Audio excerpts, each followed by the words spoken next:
नमस्कार। चलिए 24 दिसंबर की सबसे जरूरी खबरों को फटाफट ब्रेक डाउन करते हैं और बनाते हैं कुछ ऐसे नोट्स जो सीधे आपके एग्जाम में काम आएंगे। हम सिर्फ फैक्ट्स नहीं रटेंगे, बल्कि हर खबर के पीछे का क्यों और कैसे एकदम आसान भाषा में समझेंगे। तो तैयार हैं? चलिए शुरू करते हैं। तो ये है आज का हमारा पूरा रोड मैप। सबसे पहले नजर डालेंगे आज की टॉप हेडलाइंस पर, फिर चलेंगे डिफेंस और टेक्नोलॉजी की दुनिया में जहां से सवाल बनते ही बनते हैं।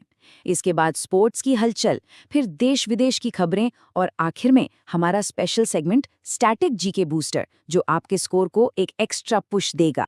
ठीक है, तो शुरू करते हैं सेक्शन 1 के साथ आज की सुर्खियां। और पहली ही खबर एक बहुत ही हाई प्रोफाइल अपॉइंटमेंट के बारे में है, जिस पे एग्जाम में सीधा सवाल आ सकता है। तो सवाल बहुत सीधा सा है। All India council for technical education, जिसे हम AICTE भी कहते हैं, उसके नए चेयरमैन कौन बने हैं? दिमाग पे जोर डालिए, क्या पता है इसका जवाब? और सही जवाब है प्रोफेसर योगेश सिंह। अब यहाँ पर जो सबसे ज़रूरी बात याद रखने वाली है वो ये है कि उन्हें ये एडिशनल चार्ज दिया गया है। मतलब वो पहले से ही दिल्ली यूनिवर्सिटी के वाइस चांसलर हैं। जैसा कि हम जानते हैं, AICTE ही भारत में इंजीनियरिंग और मैनेजमेंट जैसे टेक्निकल कोर्सेज के स्टैंडर्ड्स को मेंटेन करता है। तो ये अपॉइंटमेंट दिखाता है कि नेशनल एजुकेशन पॉलिसी के तहत क्वालिटी और कोऑर्डिनेशन पर कितना फोकस किया जा रहा है। अब आते हैं अपने सेक्शन 2 पर, रक्षा और तकनीक। देखिए, नेशनल सिक्योरिटी और नई नई टेक्नोलॉजी से जुड़े टॉपिक्स तो एग्जाम्स के लिए हमेशा ही हॉट टॉपिक्स रहते हैं। अगली खबर पर बढ़ने से पहले चलिए इस टर्म को समझ लेते हैं। ASWSWC, इसका फुल फॉर्म है anti submarine warfare shallow water craft. अब आसान भाषा में कहें तो ये एक ऐसा स्पेशल वॉरशिप है जो हमारे तटीय इलाकों यानी कम गहरे पानी में छिपी हुई दुश्मन की पनडुब्बियों को ढूंढकर उन्हें तबाह करने के लिए ही बनाया गया है। और बिल्कुल इसी टेक्नोलॉजी से लैस इंडियन नेवी को मिला है INS अंजदीप। इसे गार्डन रीच शिप बिल्डर्स ने बनाया है और इसके आने से हमारी तटीय सुरक्षा, खास तौर पर हमारे बंदरगाहों और समुद्री सीमाओं के आसपास की सिक्योरिटी और भी ज्यादा मजबूत हो जाएगी। डिफेंस सेक्टर में एक और जबरदस्त पार्टनरशिप हुई है। भारत की इंडिया ऑप्टेल लिमिटेड और फ्रांस की कंपनी सैफ्रॉन के बीच एक डील हुई है। और इसका मकसद क्या है? मकसद है भारत में ही एडवांस्ड डिफेंस नेविगेशन सिस्टम्स बनाना। सोचिए, ये मेक इन इंडिया के लिए कितनी बड़ी बात है, क्योंकि इससे हम क्रिटिकल डिफेंस टेक्नोलॉजी में आत्मनिर्भर बनेंगे।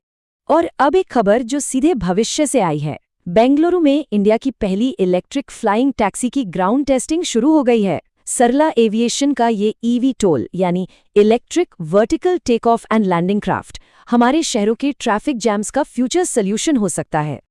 चलिए, अब थोड़ा गियर बदलते हैं और उतरते हैं स्पोर्ट्स के मैदान में। देखते हैं खेल जगत की ताज़ा खबरें क्या हैं, क्योंकि यहाँ से भी एक सवाल तो पक्का ही रहता है। तो U19 क्रिकेट एशिया कप के फाइनल में पाकिस्तान ने इंडिया को हराकर ट्रॉफी अपने नाम की है। याद रखिएगा, ये टूर्नामेंट फ्यूचर क्रिकेट स्टार्स को पहचानने का एक बहुत बड़ा प्लेटफॉर्म माना जाता है। फुटबॉल से एक डायरेक्ट जीके फैक्ट। स्पेन ने 2025 का साल फीफा मेंस वर्ल्ड रैंकिंग्स में नंबर 1 टीम के तौर पर खत्म किया है। इसे बस याद कर लीजिए। और ये एक बहुत ही शानदार और पॉजिटिव खबर है। BCCI ने सीनियर वुमेन डोमेस्टिक क्रिकेटर्स की डेली मैच फीस बढ़ाकर 50,000 रुपये कर दी है। ये कदम वेतन में बराबरी यानी पे पैरिटी और वुमेन क्रिकेट को और प्रोफेशनल बनाने की दिशा में एक बहुत बड़ा मील का पत्थर है। अब सेक्शन 4 में नजर डालते हैं देश और दुनिया की कुछ जरूरी खबरों पर जो नेशनल पॉलिसीज और इंटरनेशनल रिलेशन से जुड़ी हुई हैं। इकोनॉमी से जुड़ा एक इम्पॉर्टेंट डेटा पॉइंट।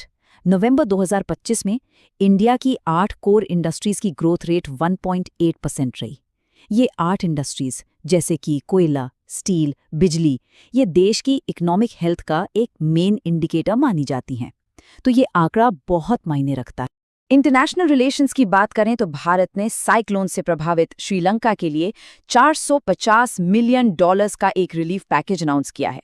ये इंडिया की नेबरहुड फर्स्ट पॉलिसी का एक बेहतरीन उदाहरण है, जहां हम मुश्किल वक्त में अपने पड़ोसियों की मदद के लिए हमेशा आगे रहते हैं। और अब आ गया है हमारा फाइनल और super fast section, static GK booster. ये वो एवरग्रीन कॉन्सेप्ट्स हैं जो एग्जाम्स में बार बार पूछे जाते हैं। तो चलिए शुरू करते हैं। इंडियन पॉलिटी का एक क्लासिक सवाल, पंचायती राज सिस्टम को किस संवैधानिक संशोधन यानी कॉन्स्टिट्यूशनल अमेंडमेंट के जरिए लागू किया गया था? और इसका जवाब है 73rd अमेंडमेंट। ये एक 3 tier स्ट्रक्चर बनाता है। देखिए, सबसे निचले लेवल पर गांव में है ग्राम पंचायत, फिर बीच में ब्लॉक लेवल पर है ब्लॉक समिति और सबसे ऊपर डिस्ट्रिक्ट लेवल पर है जिला परिषद। इस स्ट्रक्चर को याद रखना बहुत जरूरी।